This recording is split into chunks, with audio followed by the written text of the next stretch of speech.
Hello, everybody, and welcome back to another episode of Too Weird Didn't Watch, the show where we make fun of movies we haven't seen based purely on their bizarre descriptions. I'm Brantley Heaton. I'm Albert Berg, and today we're just going to dig right into it. That was terrible. I'm going to do another take. Okay. No, I'm not. Go. You're so wishy-washy. You're indecisive. I don't know. Anyways, moving on. Welcome to Kong Island. Welcome to Kong Island. We've got what you need. Sorry. It's I don't know the rest of the words as of the you song. may guess, it is in fact a King Kong movie. Okay. Which I'm excited for the new one, but that has nothing to do with this. That's Kong Skull Island, right? So Yes. this is like that, but without Presumably the skull. it's on Skull Island because I think that's where the first one takes place too. So yeah. No, but this is before there was a skull on it. Yeah. Like there had.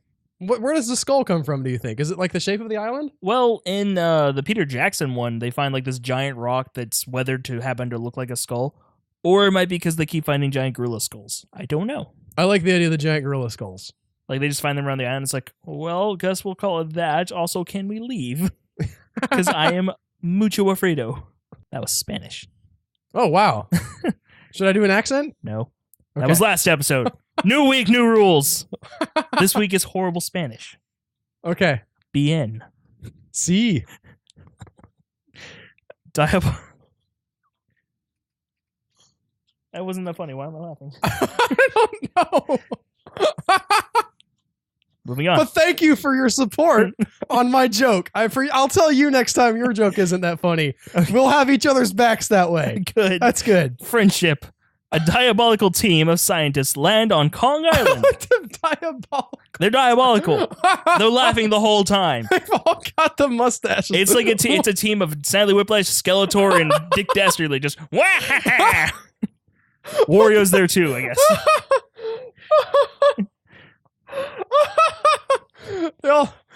It's a great crossover, and King Kong's here also.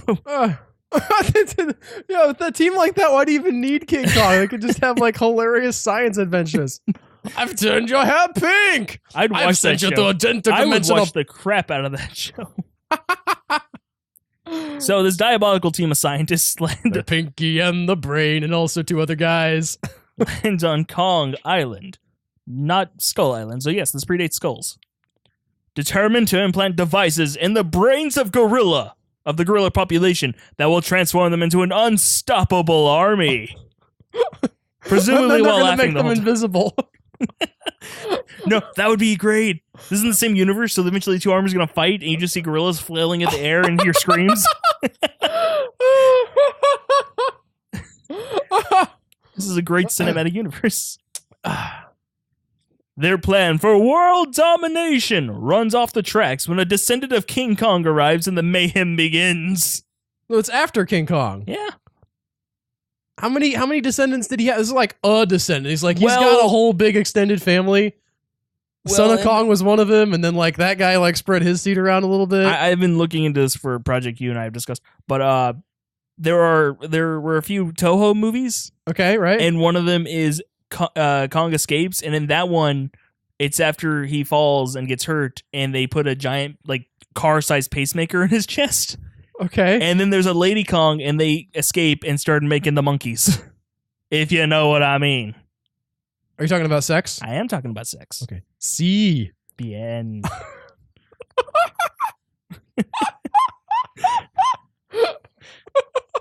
That's the best impersonation I've ever done. That sounded like a howler monkey. Is that it? Olay. Yes. Yes, that is it for Kong Island. Okay, so we want a whole army of gorillas. From Kong Island. Are they gorillas or just monkeys? They're gorillas. Okay. I could see that. The question, though, is, because this is either awesome or incredibly stupidly awesome. Are they Kong-sized gorillas? No, I don't imagine Because so. if they're regular gorillas, that's awesome. But if they were Kong-sized gorillas, that's stupid awesome. Just for the purposes of movie logic, it doesn't make sense for them all to be Kong-sized because then there's nothing special about Kong. Well, he could be like, he shows up and he like somehow inspires them to break free of the mind control, and they turn on their That's oppressors. just Planet of the Apes again. Only much bigger. Okay, Much, I much see where bigger. you're going with this. Giant Planet of the Apes. And, they have, like, their buildings, and, like, the Kongs are just grabbing the buildings and throwing them at them. It's like the bus scene, only times 1,000 and more stupid. Yeah, okay. Which I'm psyched about. Like, they're still swinging under the Golden Gate Bridge, but their feet are touching the water as they go. They're not even swinging. They're just, like, pulling themselves along and walking at the same time. like ultra kaiju size. Yeah. Because I saw an interesting thing with Godzilla, like the original Godzilla in modern day Tokyo. I didn't send you the picture, but he's like tiny compared to some of their buildings. They've got like these giant skyscrapers, and Godzilla's like up to the 10th floor. Well, I mean, even the new one, there's like that one building falls on top of him, and he has to look up to try to see towards the top of the building. He's not, the size of a walking mountain. He's huge and terrifying. Right. But, we over... I don't know what the word is. We think he's bigger than he is, even when he's 300 meters tall. Right. But he's still like we were talking about this one time. If he wound up in like, Dakota, he would not be stepping over the Rockies. Right. He's just big, but he's not. I mean, he's still stupid big. I don't know what I'm saying, but I like your idea. I like the idea of an army of giant gorillas. I don't know what are they going to do to control them? Like, do they have like some kind of mind control harness? Well, they implant devices in the brains.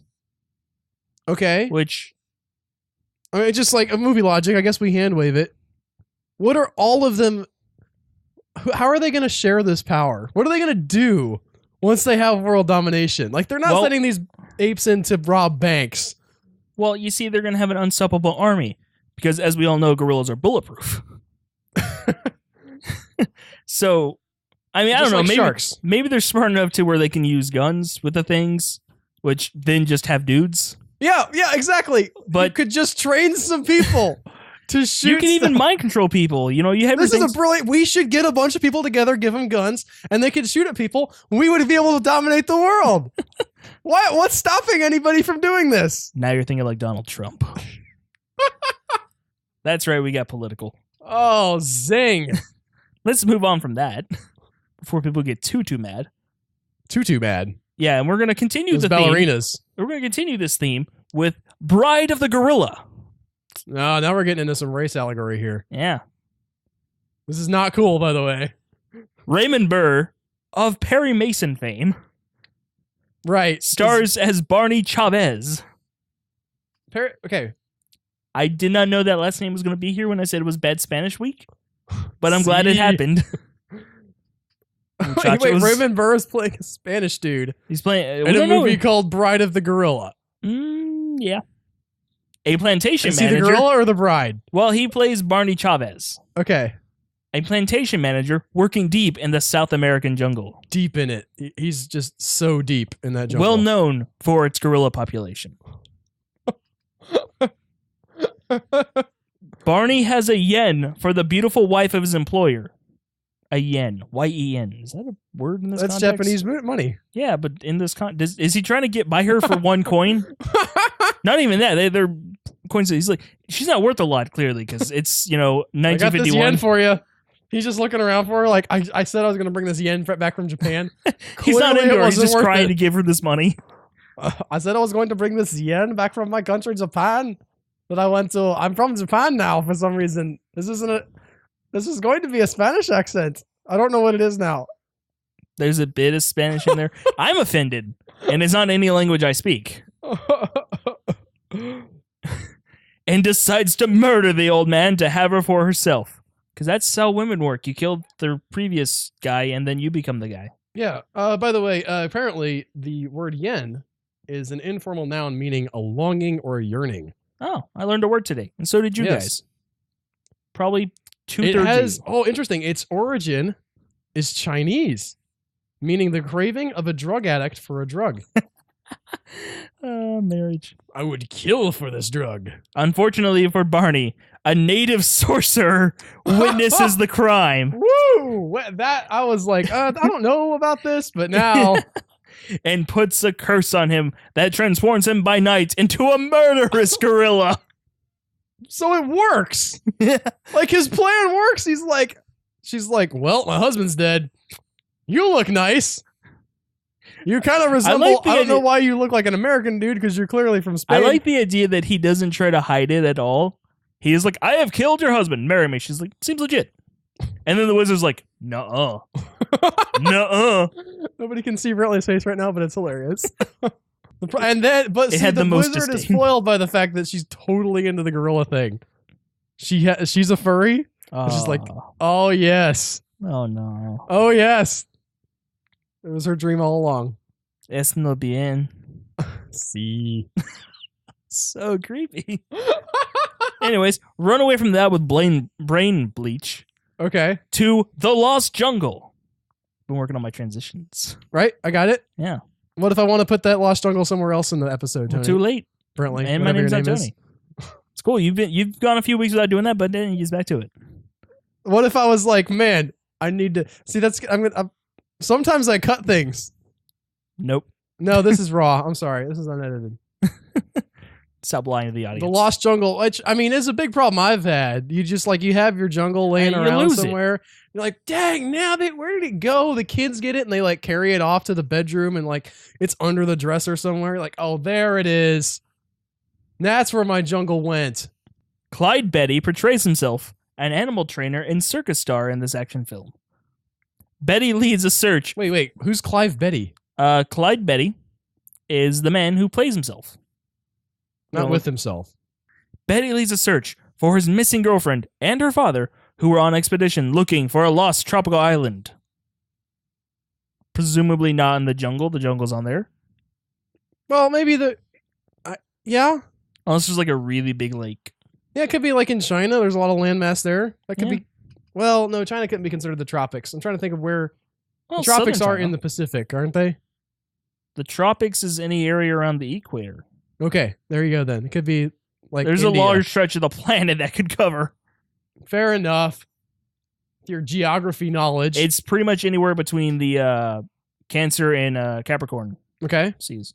Using a dirigible as his mode of transportation, Love that word.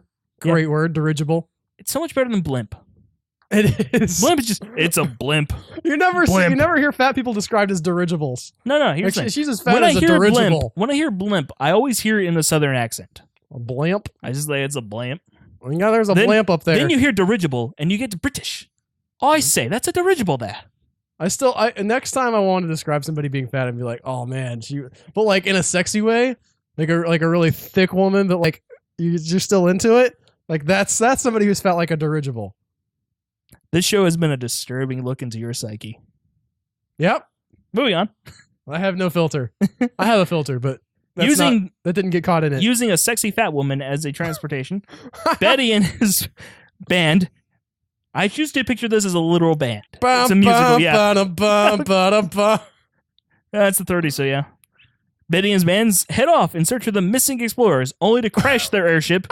You never hear it described as an airship either. That's pretty good. Which is technically what they are, but you just hear blimp and then maybe dirigible. Airships sound more awesome. Airships do sound more awesome. Mind you, that makes me think of the helicarrier, which crashes every time it shows up. Well, in Deadpool, it was already crashed. On the same island their friends are looking. That's convenient. They crashed on the same island. But they're too busy playing their music. They left it all to Betty. Guys, Guys, I don't know how to pilot. I'm an animal trainer and circus owner. Would you keep it down? There's a lion over here I'm trying to get. He's just. They brought no crew for the dirigible. It's just an animal trainer and a big brass band. And they crashed. To be that fair, sucker. though, this Ned Beatty guy, real successful for himself, able to hire this band and just like travel around with him. Oh, good for you, Clyde Betty. Battling wild animals and a gang of greedy men searching for gold, who I don't think came with them or the explorers. They just also happened to be on this island. What? How did they lose this forest? Or no, is it a forest? Jungle. How did they lose this? Oh, don't get me started on the difference between forest and a jungle. But how did they lose this when there are so many people in it? Is this a Tomb Raider situation? Where it's lost up until the main characters show up and then everyone knows it's there? No. Tomb Raider where like you crash on it and it doesn't let you leave. Oh, like the Himiko reboot and the reboot. is yeah. there. Maybe it's that island. This is a prequel. Yeah. Half-Life 3 confirmed.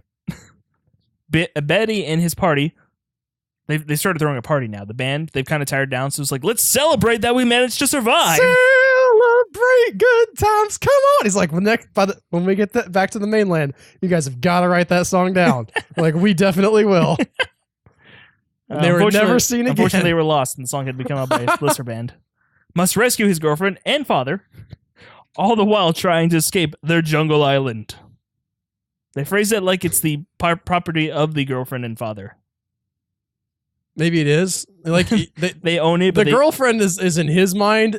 She was like, she went there to get away, and then like there was these greedy guys that showed up, and she's like, fine. But then like an airship crashed on the beach. I like the idea. No, they went there, and this is signal lost. It's missing. So he missed her. I'm going to try to take this literal as literal as possible. Yeah, because it's more fun that way. Yeah. So literally, he misses her. She's not lost.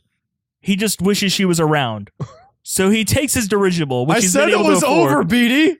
What is wrong? I like the idea that's not even over. She just like went with her father for like a week, and he's like, "Man, I miss cuddling and smooching with her. Let's get the dirigible, boys." Keep playing. They just take off. But again, he's wrestling lions and such, and they just crash the sucker on the island, and she's like, Clyde, what the heck? And then some greedy dudes show up. That was a brand new dirigible. That was your third one this week. You're the only dirigible I need. Oh, so she's a big gal. Yep. Moving on. 2, and this is a big one. First Spaceship on Venus. All right, so they got there before the people from Voyage of the Prehistoric Planet? Yeah. Right? They did not say those were the first one there. Or they might have. I can't remember. There's a lot going on in the movie. Listen, we don't let history get in our way here, or anything else. That's true. It's more fun this way. Originally produced by cooperatively by East German and Polish film studios, First Spaceship on Venus was partially intended as an anti-nuclear tract. So it's Godzilla. Without a giant monster. Oh, this is fun. It's one of those, like, this is the future. Thanks. Set in 1985. A strange... That's, yeah, right? Those are fun. 1985, the distant future. My favorite joke about that was, have you ever watched Harvey Birdman, Attorney at Law? No. It was, they took all the Hanna-Barbera cartoons and just threw them into a law office. The Jetsons, like, literal global warming happens to where they get flooded. And so George Jetson grabs a time machine, goes back, and he's like, I'm suing the past. He's like, who are you? I come from the far-off future of 2004. And Harvey Birdman looks at his calendar and it says 2005. Which is a great gag, and he just moves on with his life.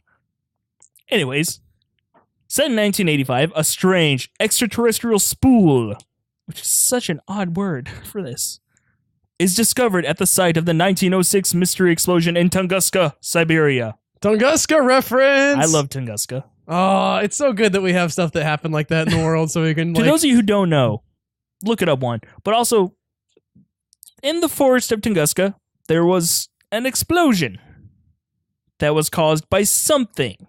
And way back in the day, too, like 1904 or whatever. 1906. I was close. Yeah, but I literally have it right here and I read it out loud. I'm just saying, I feel pretty proud that I got that. It's within 2 years off the top of my head. That's fine. There was this explosion out in the woods, scared the crap out of people. You know, charred trees and stuff like that. Massive. We're talking like nuclear size explosion. Just huge explosion.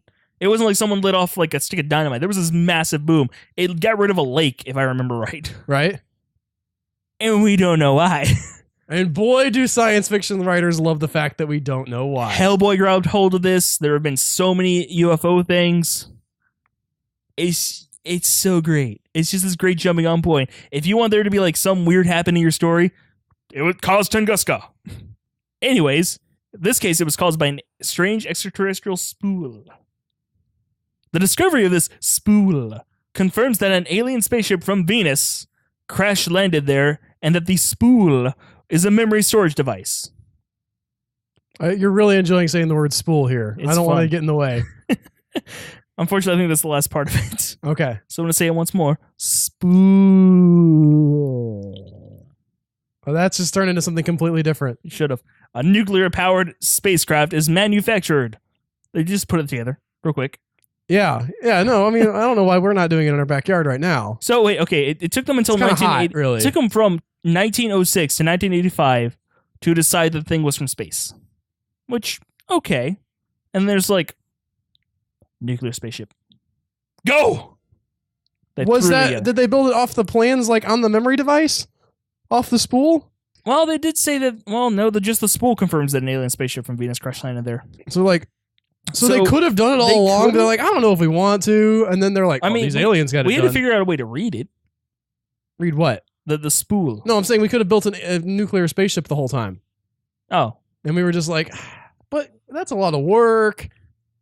And then we found the spool, and we're like, oh, somebody else did it. I guess we should do it too. Well, I can't remember what the thing was called, but in the 80s, which, after this movie came out, but about when it took place, actually. In the future of the 80s. Weirdly, about, the 80s, so this takes place in 1985, it's predictive. There was the plan to build city ships. Right. And the way they would be propelled is there would be a massive, really thick metal, like titanium plate behind it. And you just drop bombs out of it. You just set out nukes behind it that would launch into space, which is viable. The problem is getting everything far enough away from Earth that you don't kill everyone else when you launch it. Yeah, that's a problem. That's the only problem with this. Otherwise, it's a very viable way to get, because even by the time, you get far enough away, by the time radiation hits Earth, it's negligible. After a lengthy and risk-laden trip, just so much risk, the crew lands on Venus, only to discover the planet devastated by a nuclear war. Also, the literal acid that rains from the skies. So this would be after the product of nuclear war. And that the ship from Venus was an invasion force heading to Earth. Is that like pre or post nuclear war? Like, had they done the thing where they used up all their resources so they moved on? Yeah, I'm like Independence Day, or were they invading and then they lost and they accused each other of sabotage and just blew each other to hell? Did they not know that there were like a lot of people on the Earth at that point? I mean, you show up with a spaceship with lasers, you're gonna do well. Maybe, like, but if you never leave a spaceship, one that crashed. Yeah, they didn't even make it. They were like, all these aliens are sending like the one spaceship, the one at Roswell crashed. They're not aliens. They're not to be very good drivers. Armed with this knowledge, mind you, this knowledge is that they landed on the planet that was devastated by nuclear. It's a nuclear wasteland, right? Of ash and death and chaos, and that the one ship that made it to Earth blew up because they crashed it. Armed with this knowledge, the expedition returns to Earth with a warning for all mankind, which can only be, guys, aliens be dumb, yo. We could do way better than that. This film was based on a novel by noted Eastern Bloc sci-fi novelist Stanislaw Lem. I've heard of him. He also he wrote the book that was adapted into Solaris. You know what I'm talking about? No, I don't. Yeah, you do. That's why I stop lying. Okay. I don't know why he hates me. Because we're friends. Stanislaw Lem. I know how to say Stanislaw. It's like spool. It's like Chanislaw. That's not a word. No, but it could be. It could and be. that is how English happened, guys. Thanks for listening, everybody, to Too Weird Didn't Watch. If you haven't done so already, hit the subscribe button. Leave us a review on iTunes. They really help. And we will see you guys next week with more absurd descriptions of wonderfully bad movies. Bye, guys.